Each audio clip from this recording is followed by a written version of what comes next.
बिस्मिल्लाहिर्रहमानिर्रहीम। अस्सलाम वालेकुम नाजरीन, मैं हूं नदीम खालिद। मायरा जुल्फ़कार केस में एक अहम पेशरफ्त। दोनों मुल्ज़मान साद अमीर भट्ट और ज़ाहिर जदून दोनों की आज ज़मानत हो गई। एक ने ज़मानत लाहौर से करवाई सेशन कोर्ट से और दूसरे ने इस्लामाबाद से। इस्लामाबाद हाई कोर्ट ने हिफाजती ज़मानत दी और यहाँ पर साद अमीर भट्ट की अबूरी ज़मानत हो गई। इसके बाद बंदा सोचेगा कि एक ऐसे मुलज़म जो कि केस में इन्वेस्टिगेशन में बजाय इसके कि वो हिस्सा ले, वहाँ पर उनको गिरफ़्तार किया जाता, उनसे इन्वेस्टिगेट किया जाता और उनसे पूछा जाता कि किस तरह वो इसमें मुलविस है या नहीं है, उसके बाद उनको क्लियर किया जाता। लेकिन ऐसा नहीं। हमारी अदालतें माशाल्लाह से इतना ज़बरदस्त काम कर रही हैं आजकल, हम सारा पाकिस्तान ही हैरान है वैसे तो कि ये अदालतें हमारी इतनी फास्ट कब से हो गई हैं कि कुछ भी आजकल नहीं देख रही। जिस तरह किसी कोई अदालत के अंदर जाए, सही वो गलत हो सही हो, जिस तरह का भी बंदा वो अदालत के अंदर चला जाए उसको इंसाफ मिल जाएगा, चाहे वो मुल्ज़म भी हो, चाहे वो मुजरम भी हो, चाहे वो जो भी शख्स हो, चाहे वो कत्ल करे और सीधा अदालत चला जाए और जाके कहे कि जज साहब ज़मानत दे दे, ज़रा मैं कत्ल कर आया हूँ। नाज़रीन, ये मायरा जुल्फ़कार का डिफेंस में कत्ल हुआ था। बरतानिया की ये वहाँ से ग्रेजुएट थी और बेल्जियम की ये रिहायशी भी थी, वालिदैन भी बरतानिया में, और उसका पाकिस्तान के अंदर कत्ल हो गया था। वैसे तो ये बड़ी बाइस तफ्तीश बात थी, बड़ी टेंशन वाली बात थी कि ऐसी लड़की जिसकी शहरियत बेल्जियम की थी वो पाकिस्तान के अंदर कत्ल हो गई। उनकी भी शहरी थी और उनका एक शहरी यहाँ कत्ल हो गया था। रियासत पाकिस्तान का तो वो था ही था शहरी, लेकिन वो बेल्जियम का भी शहरी था। उसका यहाँ पर कत्ल हो गया उस लड़की का। उसके बाद जिस तरह के ट्विटर पर टॉप ट्रेंड भी बना मायरा जुल्फ़कार के हवाले से कि उसके लिए इंसाफ चाहिए, और आज इंसाफ मिल भी गया है। इंसाफ आप खुद भी देख ही रहे होंगे कि किस तरह यहाँ इंसाफ मिलता है। पुलिस उस मुल्ज़म को ढूंढ रही थी, दोनों मुल्ज़मान फ़रार थे, गायब थे, लेकिन वो अदालत में आज मिल गए। बजाय इसके कि वहाँ पर हथकड़ियाँ लगाई जाती और उनको कहा जाता जाके पहले इन्वेस्टिगेशन में हिस्सा लो और इन्वेस्टिगेशन जब तुम्हें क्लियर कर देगी उसके बाद यहाँ से ज़मानत मिलेगी। लेकिन हमारे यहाँ ऐसा बिल्कुल नहीं होता। हमारा निज़ाम अदल इस चीज़ की बिल्कुल इजाज़त ही नहीं देता। हमारे निज़ाम अदल ने आज कमाल की मिसाल कायम करते हुए दोनों मुल्ज़मान को ज़मानतों पर रिहा कर दिया। ज़मानत पर हैं इस वक्त और 14 रोज़ के लिए वो ज़मानत पर है। आगे ज़मानत एक्सटेंड हो जाएगी इन्वेस्टिगेशन इस दौरान जिस कदर वो हिस्सा ले सकते हुए। अब दूसरी तरफ मुद्दई पार्टी है, जो मुद्दई हैं मुद्दइयों को डरा लेंगे या धमका लेंगे, उसका कोई वाली वारिस नहीं है। लेकिन हमारे निज़ाम अदल पर आज ज़रूर हमें चाहिए कि उसको अप्रिशिएट करें और कहें, उसको तारीफ़ करें कि कैसे निज़ाम अदल वो मुल्ज़मान जिनको लाहौर की पुलिस ढूंढ रही थी, वो मुल्ज़मान अगर मिले भी तो अदालतों के अंदर से मिले और वहाँ से वो ज़मानत लेकर अपने घरों को चले गए। और दूसरा, लाहौर में ये कत्ल हुआ, इस्लामाबाद की हाई कोर्ट के अंदर एक मुल्ज़म चला गया, उसने कहा जी मुझे गिरफ़्तार होने का डर है। अगर तुम पर इल्ज़ाम लगा है तो तुमने तो गिरफ़्तार होना ही होना है। लेकिन उन्होंने जब जज साहब के सामने ये कहा कि मुझे गिरफ़्तार होने का डर है, तो जज साहब ने कहा कोई मसला नहीं है, हिफाजती ज़मानत पर तुम्हें 14 दिन दे देते हैं, तुम्हें कोई बंदा कोई हाथ भी नहीं लगा सकेगा। अब सुकून से जाना, इसके बाद सेशन कोर्ट में जाना और वहाँ जाकर अपनी ज़मानत आगे मज़ीद करवा लेना, जो भी ज़मानत है अब वो लाहौर जाके सेशन कोर्ट से करवाना, अदालत में चले जाना। और दूसरे ने कहा कि ये मुकदमा ही बिल्कुल झूठ की बिना पर है सेशन कोर्ट में, और जज साहब ने कहा अच्छा ऐसी बात है, चलें जी आपको भी ज़मानत दे देते हैं। उसको अबूरी ज़मानत साद अमीर भट्ट को मिल गई। और जो कत्ल होने वाली है, जो मकतूला है, उसको इंसाफ अब अल्लाह जानता है किस तरह मिलेगा और कैसे लोग इस तरह यकीन करेंगे हमारे इस निज़ाम अदल पर। वो एक इंटरव्यू मैंने किया था एक डकैत का, ये समनाबाद के इलाके में, जिस पर 35 मुकदमात थे।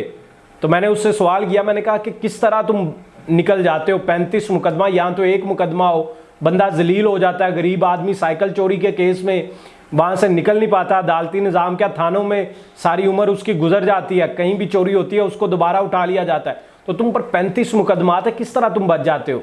तो वो भी हर दफ़ा वो कहता है कि कोई मसला नहीं, हमें पता होता है कि हमने गिरफ़्तार होना है, गिरफ़्तारी डालने के बाद ये जब अदालत में पेश करेंगे तो एक पेशी में ना सही तो दूसरी पेशी में ज़मानत लाजमी हो जाएगी।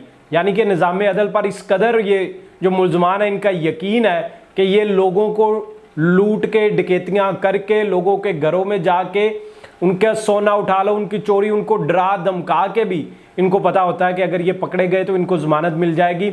और अब की बार ये सिर्फ रियासत पाकिस्तान का काम नहीं था, ये इंसाफ देना रियासत के जज साहब भी टीवी वगैरह देखते होंगे, उनको भी पता होगा ये मामला क्या है। अगर मामला ही सुन लेते तो कम से कम उसमें ही देख लेते कि ये तमाम हकायक इसके बरक्स हैं, इनको इन्वेस्टिगेशन के हवाले इस वक्त किया जाना चाहिए, वहाँ पर हथकड़ियाँ लगा के वहाँ पर भिजवाया जाता। अगर क्लियर हो जाते, इन्वेस्टिगेशन वाले उनको क्लियर कर देते कि वाकई ये इनके मामलात ख़राब थे उस लड़की के साथ, लेकिन ये कत्ल में मुलविस नहीं है, तो तब तो अदालतें उसको ज़मानत पर छोड़ देती या उनको वहाँ से उनका मुकदमा ख़त्म कर देती उन पे से, और इन्वेस्टिगेशन अपने तरीके से कत्ल का सुराग लगाती और पता करती कि आखिर ये कत्ल कर कौन गया।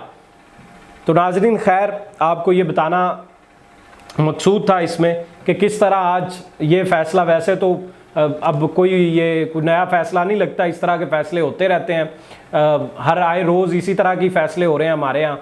जो भी फ़ैसला आता है अदालत की तरफ से पूरा पाकिस्तान जो है उसको अप्रिशिएट करता है, नए नए वर्ल्ड रिकॉर्ड बन रहे हैं हमारे अदालती फ़ैसलों के।